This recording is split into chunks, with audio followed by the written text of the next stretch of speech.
Good evening. There could be a lifeline for hundreds of sacked workers at Clive Palmer's Qld Nickel refinery. A not-for-profit organisation wants to set up a community-owned company to run the operation.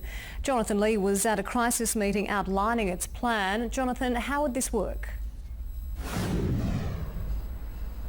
Well, in truth, Georgie, it could be quite convoluted. It involves borrowing money from the state government, getting assistance from the federal government and then also attracting investors. On top of that, workers would be given shares, so $1 owed would mean one share in the company. But bear in mind, some workers are owed hundreds of thousands of dollars. It's all about giving them community ownership.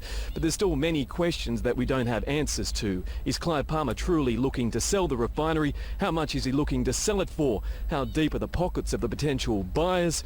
And just how long will all of this take? From North Queensland's biggest employer to a ghost town, the sun rose over the Qld Nickel refinery, but there were no employees to be seen. Instead, hundreds of workers, creditors and their families gathered at Townsville Casino to hear plans they hoped would save their jobs. Hopefully Clive fronts up and takes some sort of action, but I don't think he's going to, so. He didn't. They don't really give a about us.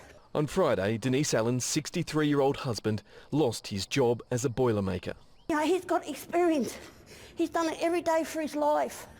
All he wants is someone to give him a job. Are we asking too much? Just as a family, I want to know how long we're not going to have any money come into our household. Enter Sister City Partners, a not-for-profit organisation with a plan. It gave a grim assessment of the plant. A lot of it seems to be held together by chewing gum. It wants Qld Nickel to be liquidated and about $60 million in workers' entitlements paid by the Commonwealth.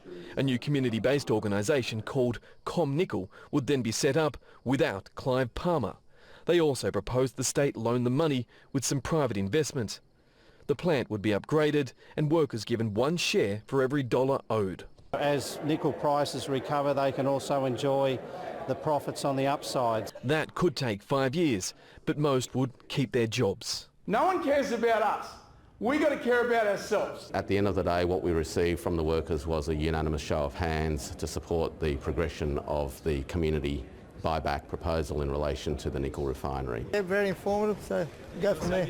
Around $100 million is still owed to unsecured creditors, while the cost for the environmental cleanup could reach a staggering $300 million.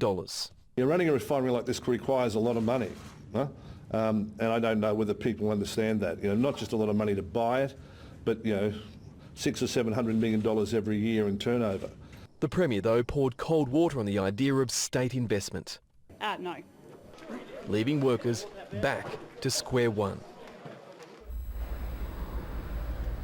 Now, it costs a lot of money to run a refinery. We heard today Clive Palmer's was losing around $1 million a week. He said that he'd like to reopen Qld Nickel by July, which of course raises a conundrum for the employees. Do they hold off and wait for their old jobs back, or do they apply for a new job? Georgie.